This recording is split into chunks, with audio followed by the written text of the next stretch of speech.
여러분 안녕하세요. 우울증은 마음의 감기라고도 불려질 정도로 흔한 정신질환입니다.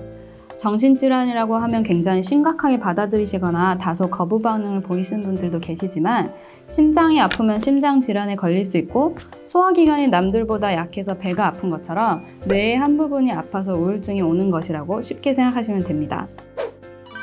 하지만 우울증은 대인관계의 문제, 휴학이나 휴직 등 여러 가지 문제를 일으킬 수 있으며 심한 경우에는 자살이라는 심각한 결과에 이를 수 있는 뇌질환이기 때문에 절대로 방치해서는 안 되는 병입니다. 우울한 기분은 누구나 일상생활에서 흔히 느낄 수 있습니다. 하지만 정신의학에서 말하는 우울증이란 일시적으로 기분만 저하된 상태를 뜻하는 게 아니라 생각의 내용, 사고 과정, 동기, 의욕, 관심, 행동, 수면, 신체 활동 등 전반적인 정신 기능이 저하된 상태를 말합니다. 우울증의 원인은 무엇일까요? 첫 번째, 생물학적 원인이 있습니다. 우울증은 뇌의 신경 전달 물질인 불균형으로 인해 초래됩니다.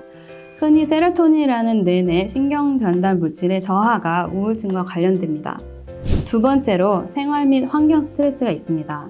사랑하는 사람의 죽음, 이별, 외로움, 실직, 직장 내 스트레스, 경제적인 걱정, 질병에 대한 걱정 등이 우울증을 유발하거나 더 빠르게 악화시킬 수 있습니다. 신체적 질환 또한 원인이 될 수 있는데요. 암, 내분비계 질환, 뇌졸중 등 다양한 질환이 우울증을 유발할 수 있고 병원에 입원한 내과, 외과 계열 환자의 20% 이상이 치료가 필요한 우울증이라는 보고가 있었습니다. 이러한 우울증은 근본적인 원인인 질병을 치료하면 우울증도 호전될 수 있기 때문에 반드시 감별 진단을 할 필요성이 있습니다. 우울증에 걸리면 예전에 스트레스를 극복할 때 사용했던 방법들, 예를 들어 좋아하는 취미생활을 하거나 맛있는 음식을 먹거나 친구들을 만나도 즐겁지 않게 되어 우울감을 극복할 수 없을 것 같고 이러한 괴로움이 앞으로도 영원히 지속될 것처럼 느껴집니다. 우울증의 증상이 2주 이상 지속되어 일상생활에 지장을 줄 경우에는 정신과 전문의와 상의하는 것이 좋습니다. 그러나 우울증이 심할 때 부정적인 생각이 지배하기 쉽고 이런 이유로 치료에 대한 기대도 부정적인 경우가 있습니다. 그렇기 때문에 가족, 친구들의 보호자 지지와 역할이 중요합니다. 다행히 우울증은 효과적으로 치료가 가능한 질환입니다. 가벼운 우울증은 상담만으로 충분한 경우도 있으나 중증도 이상의 우울증에는 약물 치료가 필수적입니다. 항우울제 복용 후 대개 1, 2주 후 효과가 나타나며 8주에 7, 80%는 증상이 없어지게 됩니다.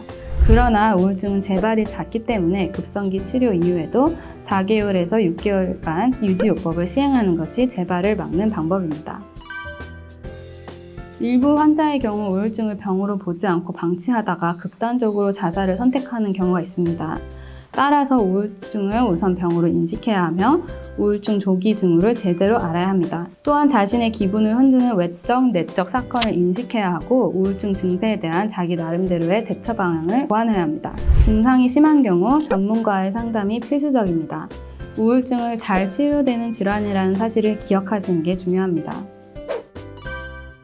정신의학과에 직접 가는 것이 수줍고 어색하신 분들, 가정의학과에서도 정신과 진료가 가능하다는 것을 모르셨던 분들, 저희 MD톡을 통해 전문가와 상담받으실 수 있고 전화 상담 서비스를 통해 약 처방도 받으실 수 있습니다.